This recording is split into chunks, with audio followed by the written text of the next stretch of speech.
Israel Israel एक ऐसा देश है जो दुनिया के सभी लोगों के मुंह से सुनने को मिल रहा है। आखिर इजराइल ने ऐसा कौन सा गलत फैसला ले लिया जिससे इस युद्ध की शुरुआत हो गई। इजराइल और फिलिस्तीन में से कौन गलत है और कौन सही है और किस देश में कितने लोग मर गए हैं, इन सभी के जवाब आपको वीडियो में आगे मिलेंगे। तो चलिए वीडियो शुरू करते हैं, लेट्स गो।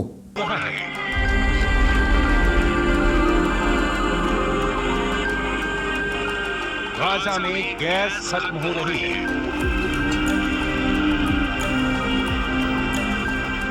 गाजा में बिजली खत्म हो चुकी है।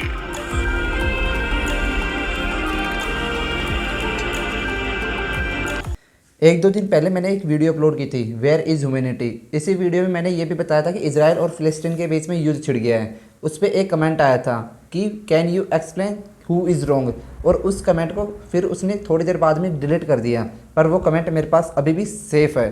तो उसी के ऊपर मैंने वीडियो बनाई है। तो अब मैं बताऊंगा वीडियो में कौन गलत है और कौन सही है। इजराइल एक ऐसा देश है जिसमें कई धर्मों के लोग रहते हैं, इस्लाम, हिंदू, ईसाई, क्रिश्चियन। लेकिन इजराइल में 1948 में 82.1% इजरायली यहूदी रहते थे, जिसका मतलब सबसे ज़्यादा इजरायली यहूदी की संख्या ज़्यादा है उधर। और अगर किसी देश में जिस धर्म के लोग ज़्यादा हैं उस देश में उसी धर्म की ज़्यादा चलती है। जैसे पाकिस्तान में मुसलमानों की ज़्यादा संख्या है तो पाकिस्तान में मुसलमानों की ही ज़्यादा चलती है। उसी प्रकार इजराइल में यहूदी लोगों की ज़्यादा चलती है। इजराइल देश में यहूदी लोगों की ज़्यादा संख्या होने के कारण ही इजराइल देश में सभी धर्मों के साथ गलत किया गया है, सभी धर्मों के लोगों को मारा गया है, सभी धर्मों के लोगों को टॉर्चर किया गया है। जब इजराइल में दूसरे धर्मों के साथ गलत हुआ और दूसरे धर्मों के लोगों को परेशान किया जाने लगा, तब फिलिस्तीन ने इसका बदला लेने के लिए इजराइल पर मिसाइलें दाग दी, जिससे कई मासूमों की जानें गई थी। बदले में इजरायली सेना 7 दिनों से गाजा पट्टी पर ताबड़तोड़ हमले कर रही है। इन्हीं 7 दिन में फिलिस्तीन में गाजा पट्टी पर काफी नुकसान हुआ है। इस दौरान 22,600 घर बर्बाद हो चुके हैं, 90 स्कूल और कॉलेज तबाह हो चुकी है, 18 इबादत घर टूट चुके हैं, 19 मेडिकल सेंटर अपनी लिमिट के अकॉर्डिंग नहीं चल पा रहे हैं, 20 एम्बुलेंस भी बर्बाद हो चुकी है, 70 फैक्ट्रीज और 49 मीडिया ऑफिस खत्म हो चुके हैं। अगर हम 13 अक्टूबर तक की बात करें तो IENS का कहना है कि इजराइल और हमास के बीच में जो युद्ध चल रहा है उसमें मरने वालों की संख्या 3,000 तक पहुंच चुकी है। अगर हम इजरायली लोगों की बात करें तो इजराइल में 1300 लोग मर गए हैं, 3,418 लोग घायल हैं। वहीं इजरायली हमले में गाजा के करीब 1900 लोग मरे हैं और 7,696 लोग घायल हो चुके हैं। वेस्ट बैंक में 700 लोग घायल हो चुके हैं। वहीं दूसरी तरफ फिलिस्तीन स्वास्थ्य मंत्रालय का कहना है कि गाजा पट्टी और वेस्ट पर लगातार इजरायली हमले होने के कारण मरने वालों की संख्या 1569 और घायलों की संख्या 7,212 तक पहुंच गई है। समाचार एजेंसी सिंधुआ ने मंत्रालय के हवाले से बताया कि अकेले गाजा में मरने वालों की संख्या 1537 थी, जिसमें 500 बच्चे थे और 276 महिलाएं थी। इसी में कहा कि 24 घंटों के अंदर 317 फिलिस्तीन मारे गए और 929 घायल हुए। हमास को छोड़ने वाले लोगों की संख्या 13 अक्टूबर तक 4,23,378 तक पहुंच गई है, जो कि पिछले दिन की तुलना में 25% अधिक है। अब तक मैंने आपको घायल होने वाले, मरने वाले और कितनी संपत्ति का नुकसान हुआ है इसके बारे में बताया, लेकिन अब मैं बताऊंगा कौन सा देश सही है और कौन सा देश गलत है। भारत, जो 1947 की आज़ादी से पहले 200 सालों तक अंग्रेजों का गुलाम था और अंग्रेजों के द्वारा हमारे ऊपर इतने जुल्म करे गए ना कि हम उसे शब्दों में बयान नहीं कर सकते। लेकिन आज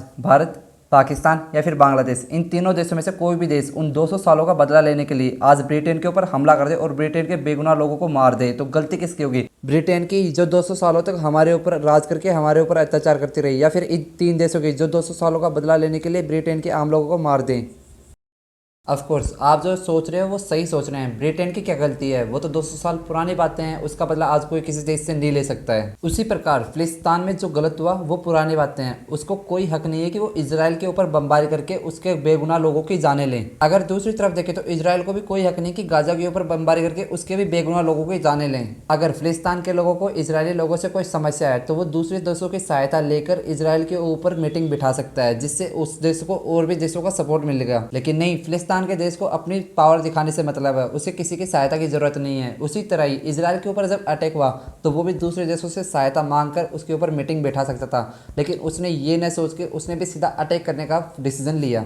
आज के टाइम में कोई भी देश शांति से काम नहीं करना चाहता, सभी मौके की तलाश में रहते हैं कि भाई कब उनको मौका मिले और कब वो अपनी शक्ति का प्रदर्शन कर सके और जिससे वो दूसरे देशों के ऊपर अपना खौफ बना सकें। अगर विश्व में कोई भी देशों के बीच में लड़ाई होती है तो मुझे ये नहीं पता कि किन कारणों से वो लड़ाइयाँ लड़ी जाती है, लेकिन मुझे इतना पता है कि हाई लेवल के लोगों के थ्रू ही वो लड़ाइयाँ लड़ी जाती है और उनको ही कारणों का पता होता है, उन्हें ही फायदों का पता होता है और उन्हें ही नुकसान का पता होता है। उनके फायदों के कारण सामने वाले देश में जो रह रही आम जनता है वो इस चीज़ से अनजान रहती है, उन्हें नहीं पता रहता है कि भाई कब उनकी जान जा सकती है। और रही बात इजराइल और फ़िलिस्तीन की, तो इन दोनों देशों में आम लोगों की ज़्यादा जानी गई है, न कि किसी नेता वगैरह की। आप लोगों को 8 दिन हो गए युद्ध देखते हुए, लेकिन आपको किसी भी न्यूज़ चैनल ने ये बताया कि इस देश में इस पॉलिटिशियन की जान गई है इस हादसे में। ऑफ कोर्स अभी तक किसी भी पॉलिटिशियन या फिर बड़े आदमी की जान नहीं गई है, क्योंकि उनको पता रहता है कि कब क्या और कहाँ होने वाला है, तो वो अपने पहले ही सेफ जगह ढूंढकर वहाँ निकल लेते हैं।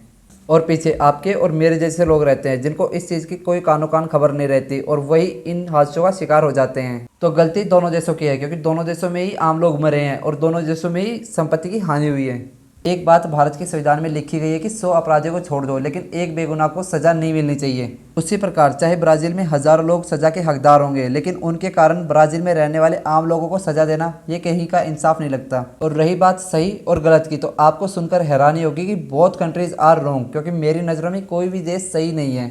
आई थिंक मेरा आंसर आप सभी को लॉजिकली सही लगा होगा। बाकी आपकी मर्जी है, आप किसी भी देश को सपोर्ट करो आपकी इच्छा के अकॉर्डिंग। आज की वीडियो को मेरे आंसर तक ही खत्म करते हैं। अगर आपके मन में कोई भी सवाल हो तो आप कमेंट में ज़रूर पूछ सकते हैं। आज की वीडियो में बस इतना ही। बाय। इजरायल ने अपनी 3/4 रिजर्व फोर्स को बुला लिया है, यानी इजरायल की 3,60,000 की रिजर्व आर्मी और इजरायल की 1